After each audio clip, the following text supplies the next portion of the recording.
Welcome to WG Sports. My name is Walker, and this is actually the first episode in my YouTube channel. So whoever's watching this, I firstly want to say thank you for literally being there since day one, and hope you guys keep coming back to this channel.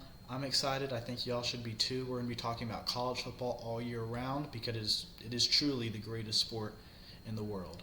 But we have a lot of things to cover today, much of my preseason rankings, as well as diving down into some teams, as well as game prediction, Iowa State versus Kansas State. So let's get started. First, I want to list my preseason top 25.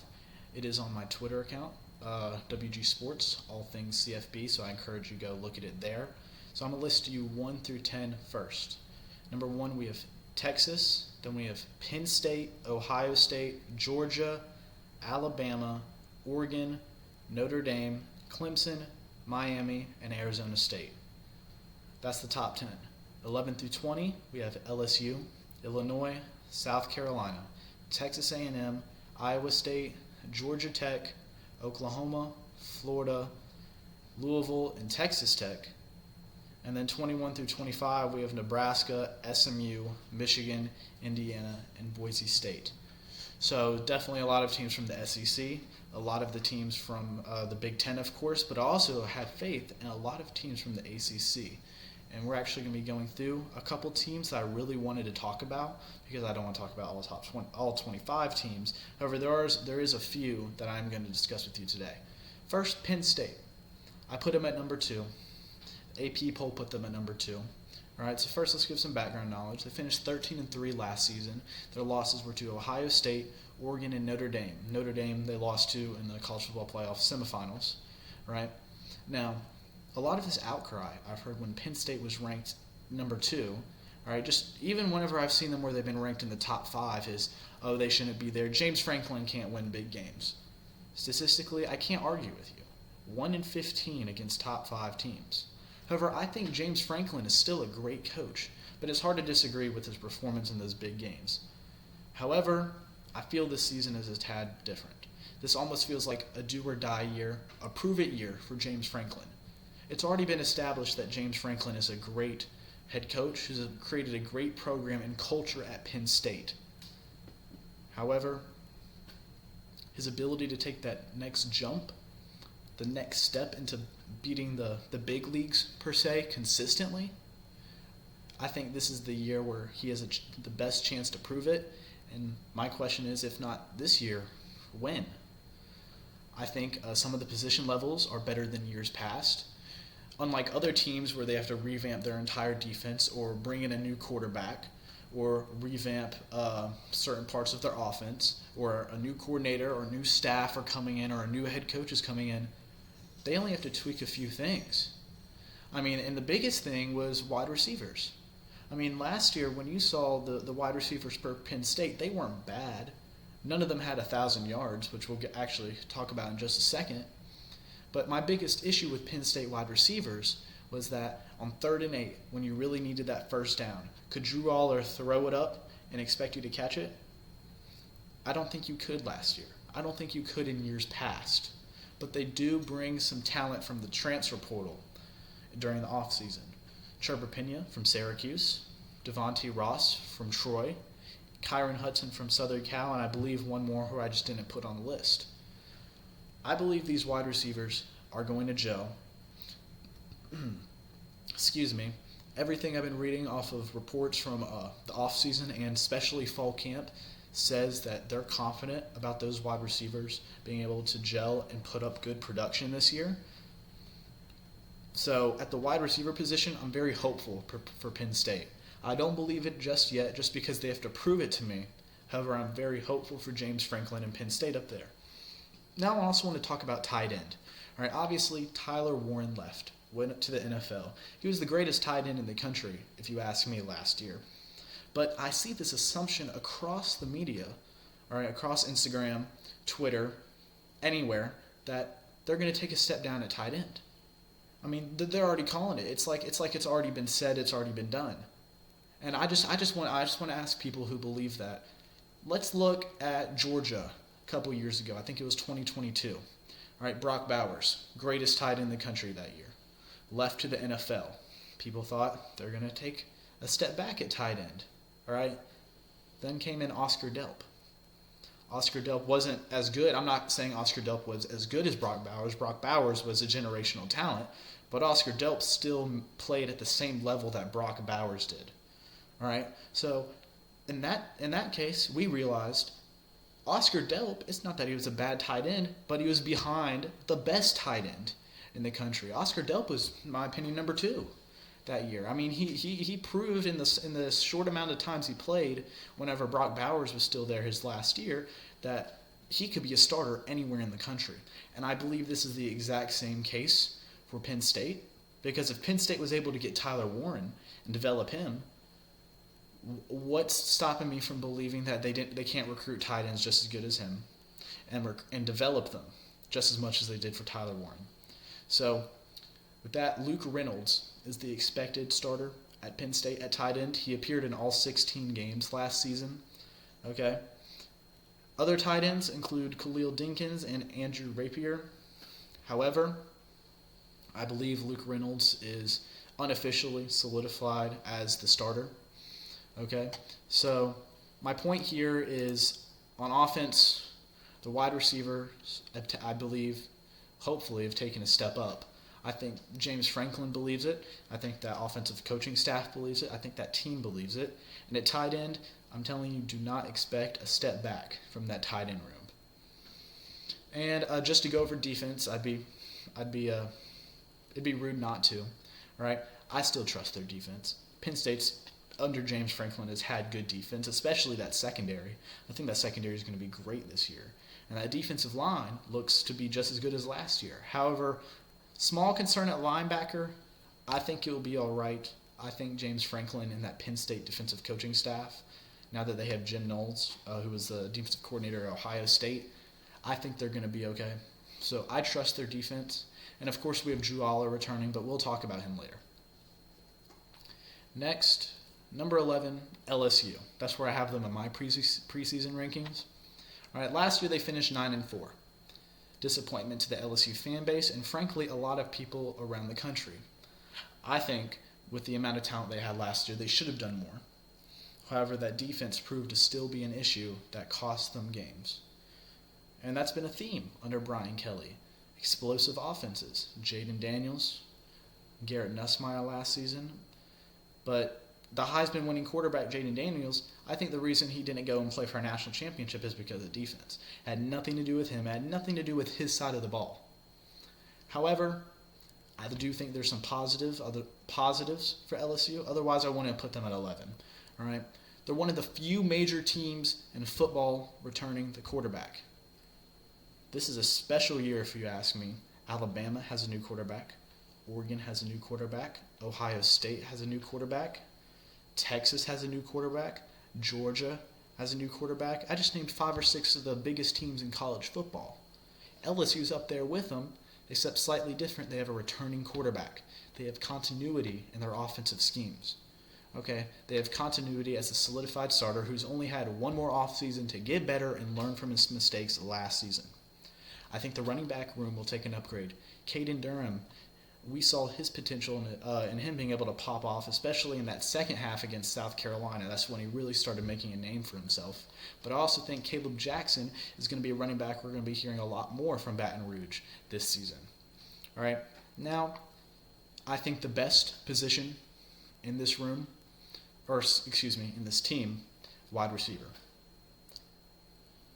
I would be shocked if it didn't finish as one of the top 5 best wide receiver rooms in the nation at the end of the year. I think it is the best as of right now. Aaron Anderson returns, 61 receptions, 800 yards.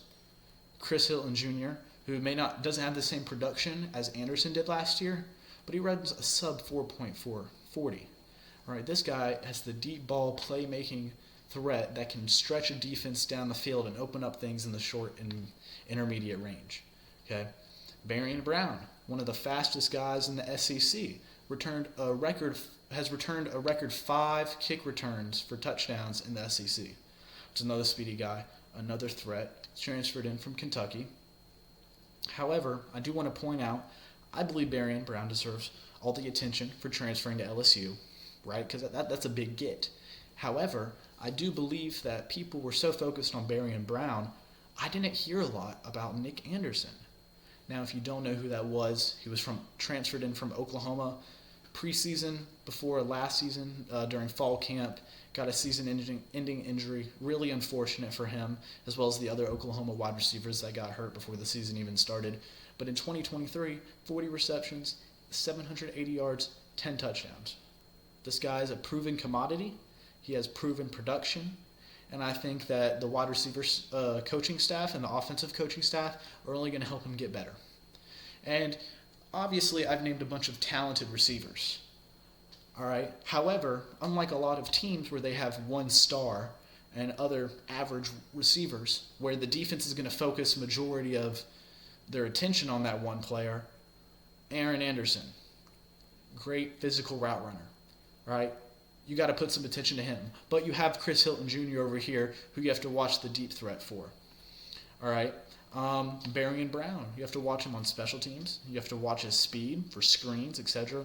And then Nick Anderson. I mean, there's going to be so many things that the defense is going to have to worry about that it's honestly going to be hard, I believe, for them to be able to defend against this passing attack this year.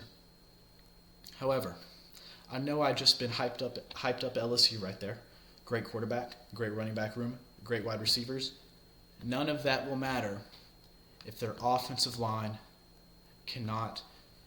doesn't have to be as talented as last year's. However, losing 4 starters to the NFL. 4 of your starting offensive linemen going off to the NFL hurts. It's going to be, I think it's a tough adjustment. If the offensive line can't pass block, it doesn't matter how good your receivers are if the ball can't get thrown to them. If the defensive lines are wreaking havoc in the backfield, you can't get the run game going. Okay, I think this team, at the end of the year, I will look at their Week 1 game against Clemson and see how well that offensive line performed. How strong were they able to start against arguably the best defensive line in college football? LSU could win 35-21. They could win 21-17. Clemson could win 35-24. I'm not looking at the score per se because they're both talented teams. One of them's got to win, right? I'm looking at how well can the offensive line perform. If LSU loses, and it's because Nussmeier threw 2 picks from that secondary, running back fumbled a ball at their own 20, all right, set Clemson up in good field position, all right. Garrett Nussmeier gets sacked 4 times, all right, gets quarterback pressured, ends up throwing a pick because the offensive line couldn't protect long enough. They have less than 100 yards rushing. That's a different story because if Clemson's defensive line can get to the backfield for LSU and cause havoc, Alabama can. South Carolina can. Texas A&M can. I think Florida can. I think they're going to have a good defensive line this year. I'm looking at the offensive line for LSU Week 1. That's going to be one of the key insights to how I think that season will go. Now, talked a lot about offense. Let's go back to the defense just real quickly. Poor defensive performance last year. Slightly better than the year before. However, I will note that despite the defense not coming in when they needed to, when they were needed at times last season, that was year 1 for the defensive coordinator. All right, now it's year 2. He has a full off season to develop his schemes, to recruit and develop his own players. And from what I've heard from especially fall camp intel and during a spring practice, that defense is taking a step up, and they have to.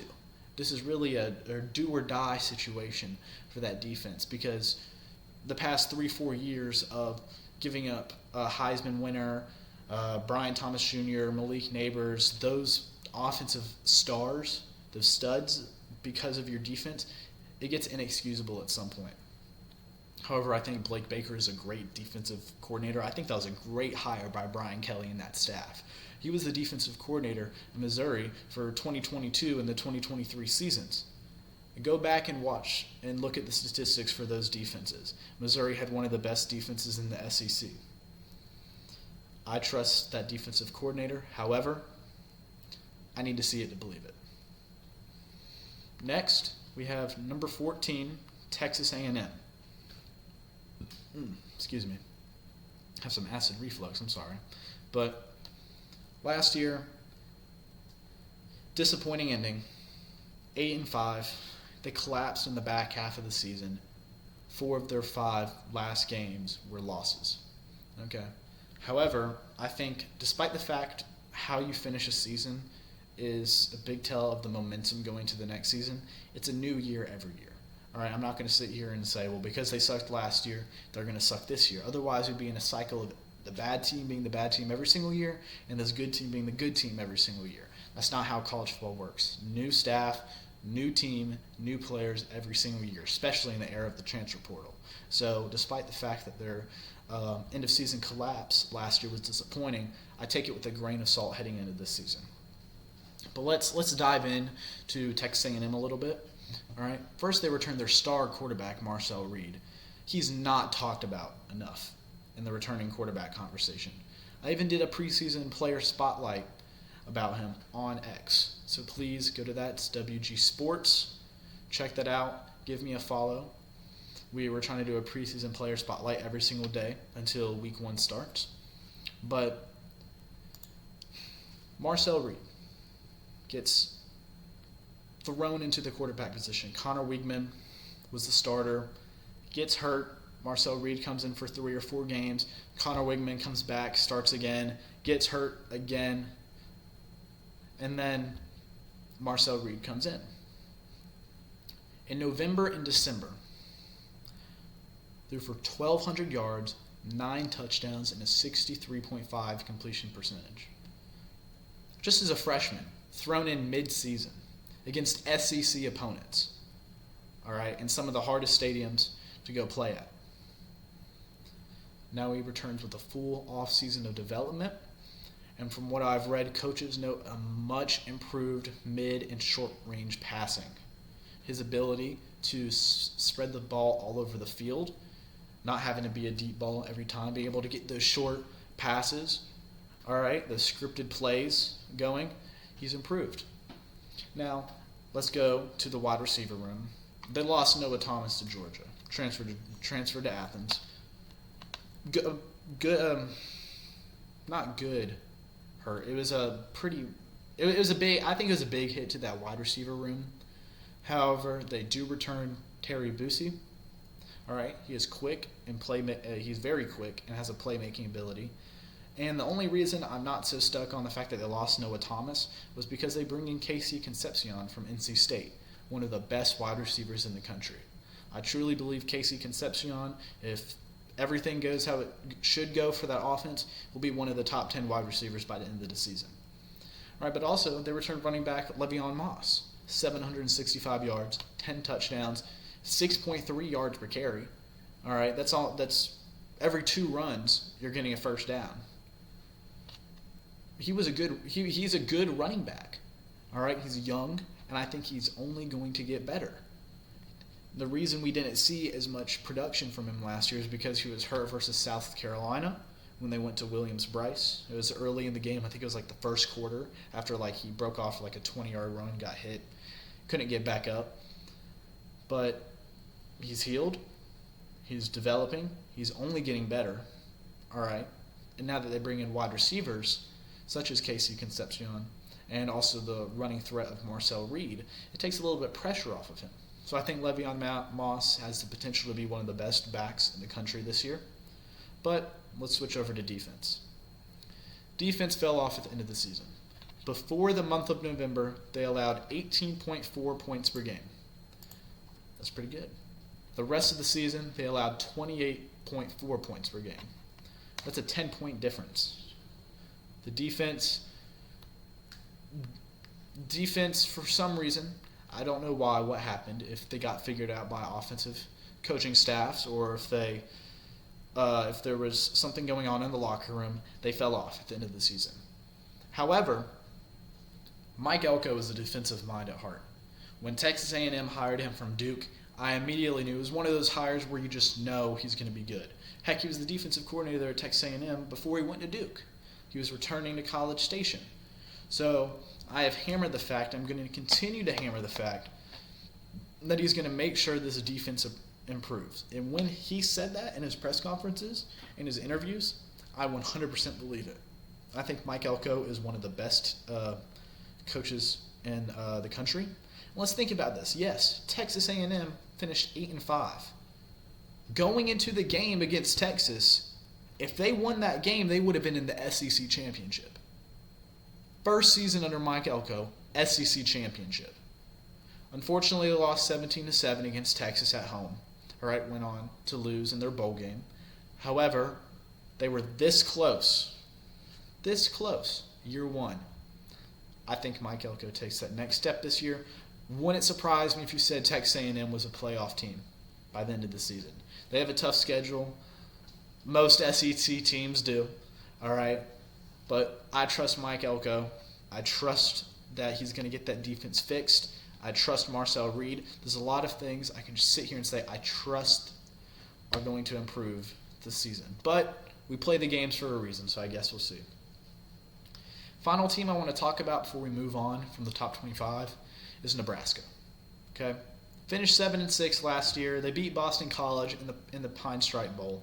All right, sitting here 7-6, number 21, and they're just big fan base. You know, they're trying to preseason rank all the teams that get them the most money. Right? You know, there's no reason Nebraska should be there. They haven't been good since the 90s. Right? 7-6, I said, right? 5 of those 6 losses were by one possession. Just one. I think 3 of those were by 3 points or less. One of the losses was in overtime. So this isn't a 7-6 team that won close games and got beat down the next week. All right. This is won 7 games and one third down conversion here, 1 accidental turnover, 1 fumble here.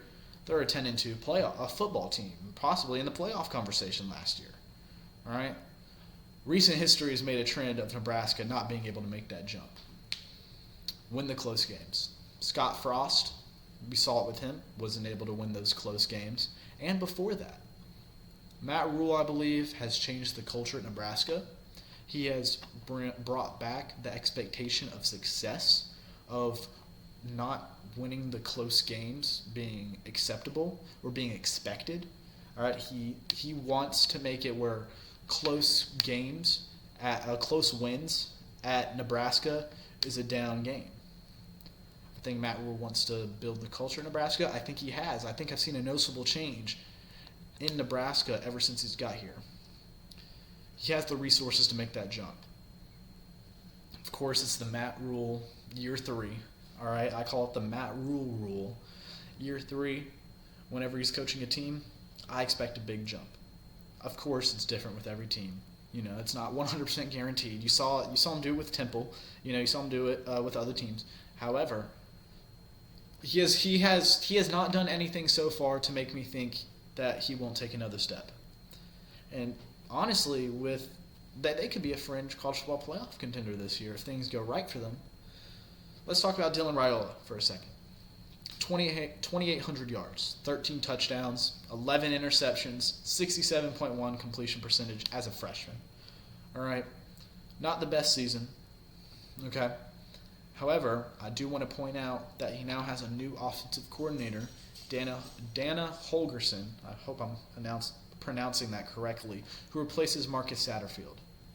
Now, I'm going to be objective when I'm on this channel. However, at heart, I'm a South Carolina Gamecocks fan, okay? So I can tell you personally that I know firsthand Marcus Satterfield's offenses were not really quarterback friendly for the passing attack. So you could blame Dylan Raiola for the way he played last year for his production. And part of that, yes, I agree. He was a freshman. He's bound to make mistakes. But part of that was coaching too. And I really like this new hire, Dana Holgerson, offensive coordinator. So I like the offense. I think Dylan Raiola came to Nebraska for a reason. He was recruited by multiple teams across the country. He didn't want to be the player that got them to get close to being in the playoffs, to get close and being back into the Tier 1, Tier 2 college football teams. He's here to be the person that makes that jump. So him and his team are the center of college football conversations. Going on to defense. Struggled against the pass last year. All right, that was honestly their biggest downfall. I do think their front seven should still be able to defend the run, get to the quarterback, despite losing some talent to the NFL. All right, I still have faith in the new people that are coming in. All right, and I want to point out that going back to a wide receiver real quick, they only had one game with a wide receiver who had over 100 yards receiving. Only one game, and that was against UTEP in, I think, week 1. So, I think Dylan Raiola is going to improve. I think the wide receivers should improve, but that's still a considerably big if you ask me. However, new offensive coordinator. We play the games for a reason. I'm not going to try to get into it too much. Just something for you to think about. Big concern when I looked at stats last year. The offense was plagued by sacks. 28 sacks. I think that was like the bottom 80 or bottom 90 in the country.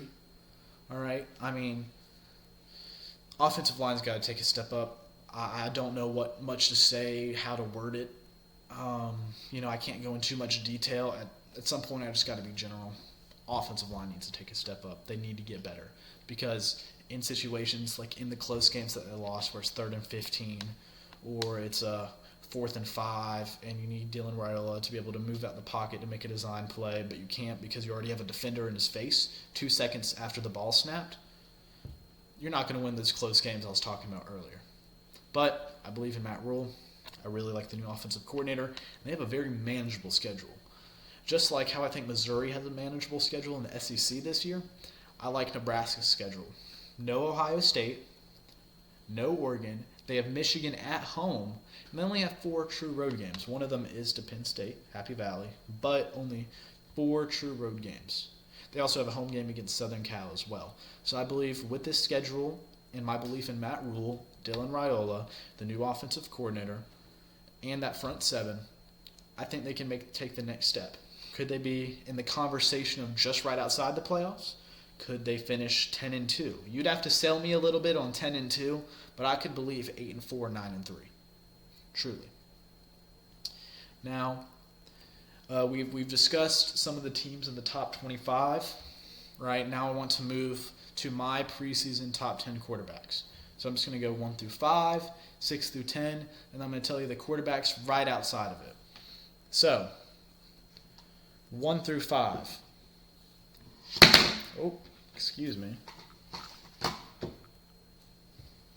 Sorry about that. Number 1, Lenora Sellers. Number 2, John Mateer. Number 3, Cade Klubnik. 4, Garrett Nussmeier. 5, Sam Levitt. That's the top 5 quarterbacks going into the 2025 season, in my opinion. All right, 6 through 10. We have Carson Beck, Drew Aller, Rocco Beck, Haynes King, and Diego Pavia. There's some big names that I think probably a lot of you are thinking right now that are just outside of it, in my opinion. Arch Manning, DJ Lagway, Luke Altmaier, and Avery Johnson. Those are my 4 outside the top 10. But I'm not going to go through the whole list for the sake of time. However, I'm going to go talk about some quarterbacks who I really like and I really want to discuss with y'all because I feel some of them haven't been talked about enough or haven't gotten into the specifics enough. So, first quarterback I want to talk about, John Mateer.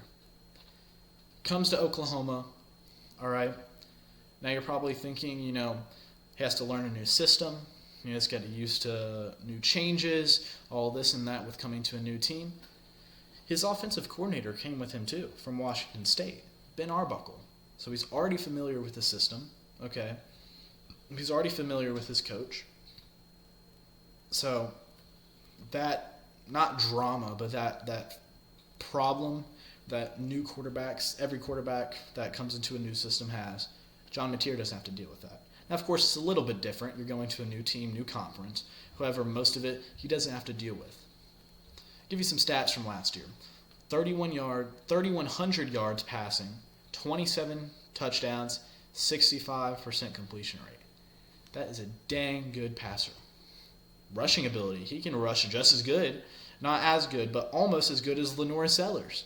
826 yards and 15 touchdowns on the ground. He is the only quarterback in 2024 who had over 25 touchdowns and 15 on the ground.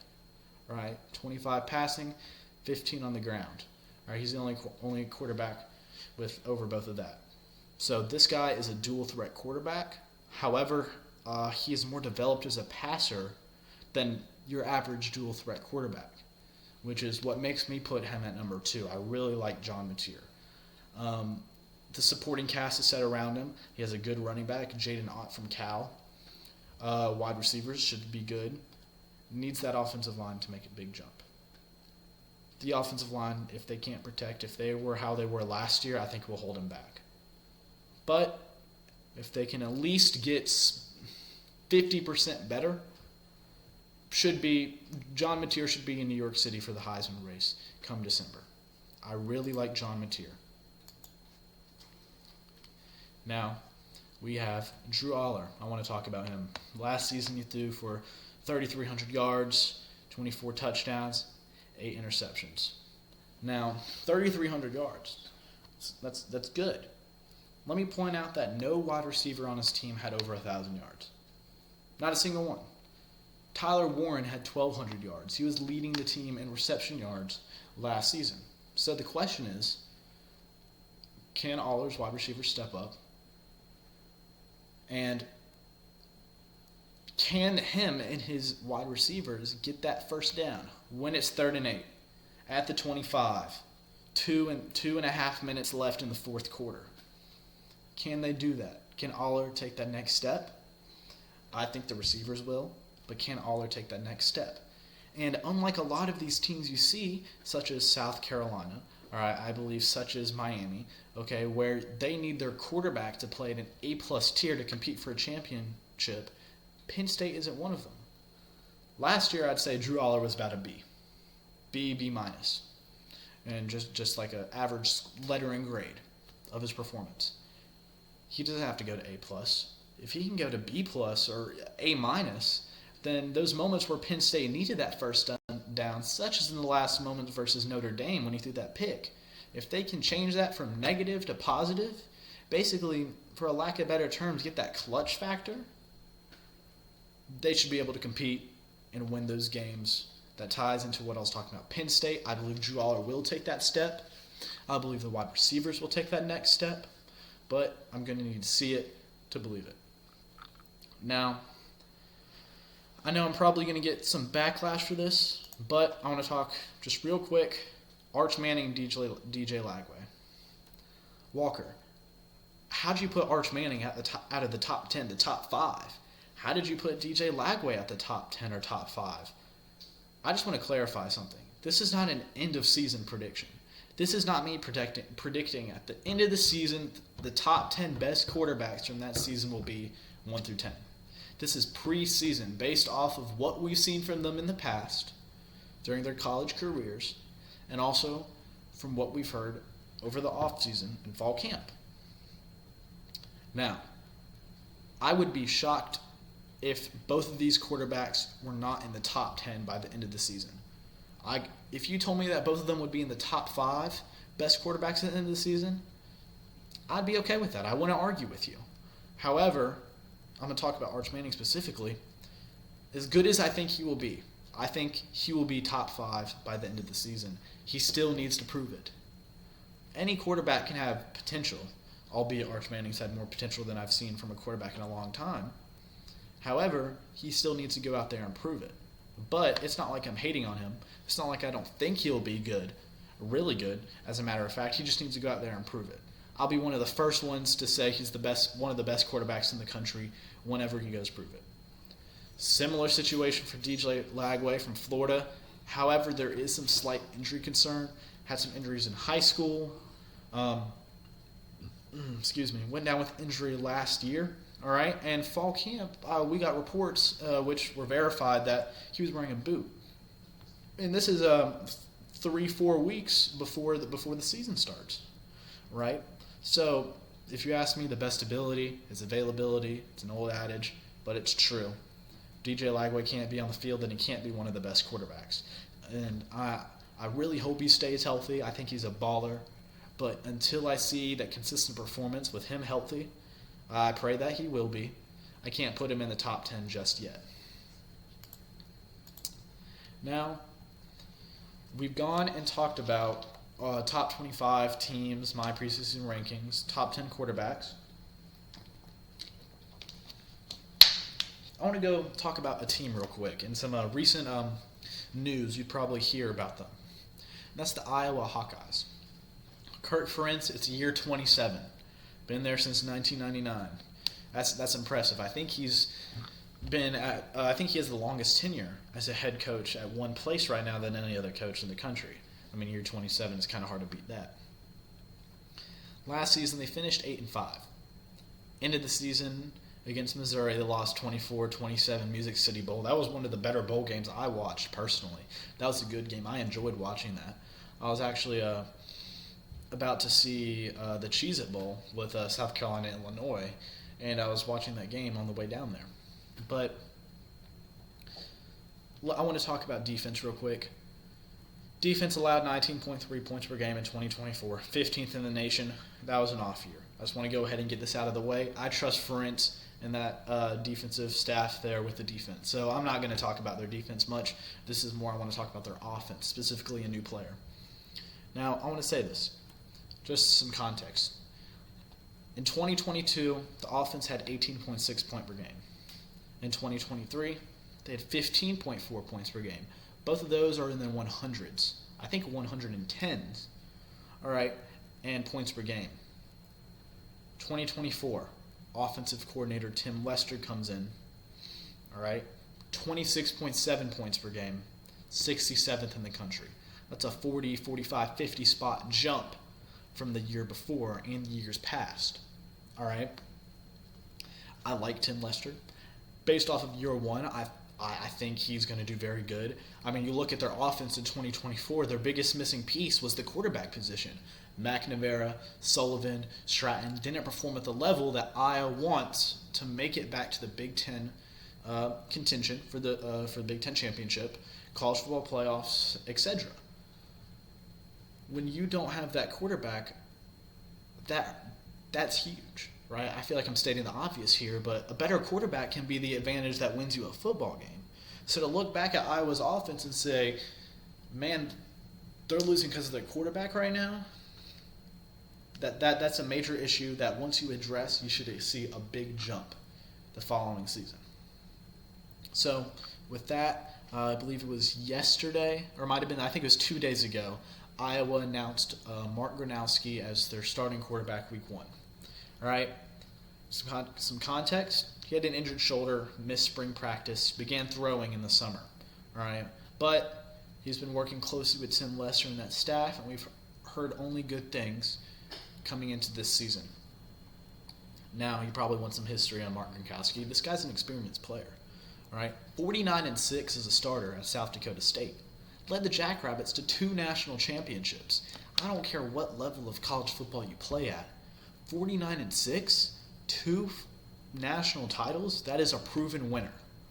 Get the right pieces around him, get the right coaching staff around him, he can win anywhere. All right? Walter Payton Award winner for the top FCS offensive player in 2023. All right? Back to his 2024 season, before coming here during the offseason, threw for 2,700 yards, 23 touchdowns, and 7 picks. But he also ran for 10 touchdowns. So this guy has the ability to run definitely when he needs to. He's definitely, I wouldn't say he's a dual threat quarterback, but he's borderline there. All right, proven winner, borderline dual threat quarterback. All right, if you need him to run, it's 3rd and 8, no one's open. He needs to go make that first down. I think he can. All right, need him to go through a scripted pass, hit a corner route on the boundary for 15, 20 yards. He can do that too. So I think Iowa has a chance to elevate this year. 3 of their 5 losses last year were by 3 points or less. Okay, so I just want to highlight Mark Gronowski. I think he's going to be one of the best newcomers in the Big Ten. I think he's going to be one of the better quarterbacks in the season. At the end of the season, maybe not top 10, maybe not top 20, but he'll be up there. And I think he's going to be a difference maker at Iowa. Don't know if that means they finish 9-3.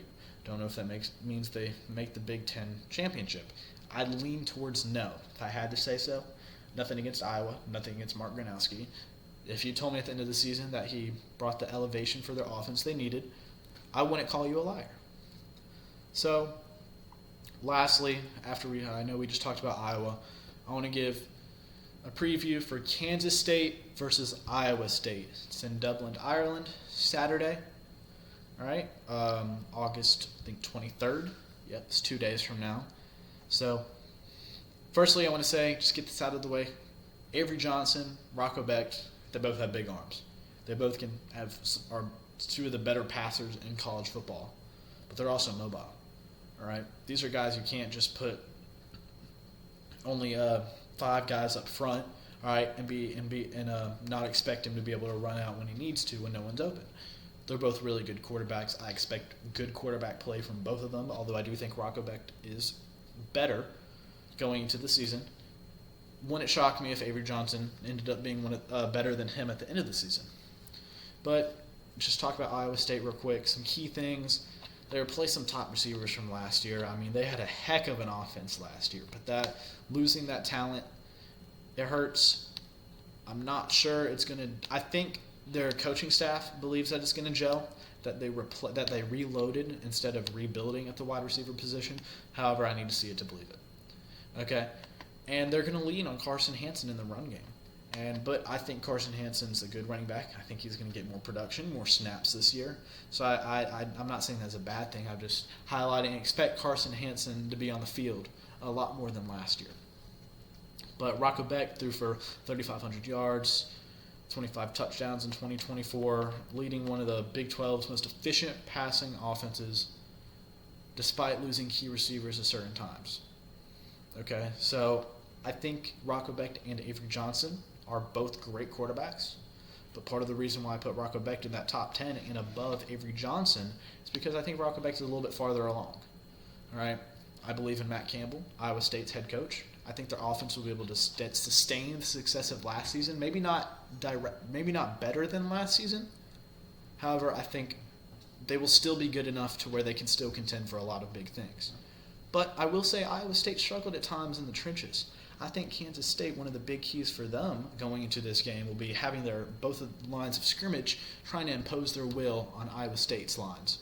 Right? And if you tell me, all you got to tell me at the end of the game is, did Kansas State impose their will on Iowa State's lines of scrimmage?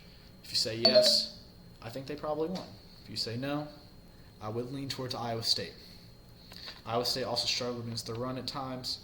Kansas State brings back Dylan Edwards, who rushed for 550 yards in 2024. Should take a step up. So I know I've talked about a lot of negatives for Iowa State. However, I do believe that Kansas State, despite bringing back some talent, a little iffy on their wide receivers. I think they'll be fine. I'm not saying they're a bust or anything. I'm not saying that the talent isn't there, but just not as proven as you're hoping for them to be. All right. Kansas State at times, when they needed to go make a drive to win a game, sometimes they couldn't make it. They couldn't capitalize on some of their opportunities. That's a little bit concerning for me. I think, like I said, Avery Johnson's not as far along ahead yet as Iowa State. So it wouldn't surprise me if I think Avery Johnson did some work over the offseason, but I don't think he improved as much as people are hoping him to have. Nothing against him. I hope he proves me wrong. But it wouldn't surprise me if Avery Johnson has a first or second quarter pick that sets up Iowa State to get 7 points early. And I think because of just who will be able to get comfortable first, I think Iowa State with a leader in Rocco Becht that's a little bit more farther along than Avery Johnson, I think that Iowa State's going to win a close one. I don't expect a blowout by any means necessary. I'd be shocked if you told me so. But I believe it's going to be a close game. I think it's going to be a game that's going to get a lot of interest over in Dublin, Ireland. I think it's going to be very entertaining. I can't wait to watch that in College Game Day. College football is almost back. As of recording right now, we are less than 2 days away. I'm really, really excited for college football. And that's the episode for tonight. Went over preseason top 25, preseason top 10 quarterbacks. Both of those were my own rankings, by the way. Both of the graphics are also on Twitter if you want to look at them again as well. All right. Talked about Iowa. I expect some good things out of them to hear from them this year. And then, of course, I think Iowa State's going to win a close one. Thank you for watching. This is WG Sports. My name is Walker. Please please subscribe. All right, it doesn't cost anything. It helps me out. It helps me grow my channel. There's no negative for you. It's only positive. So please subscribe. Please go to my account. I have my link to my Twitter. Please follow me there. All right, I try to be consistent with my updates on college football. Look at my preseason player spotlights. Okay, so please follow me on Twitter. Please subscribe. But thank you for watching the first episode.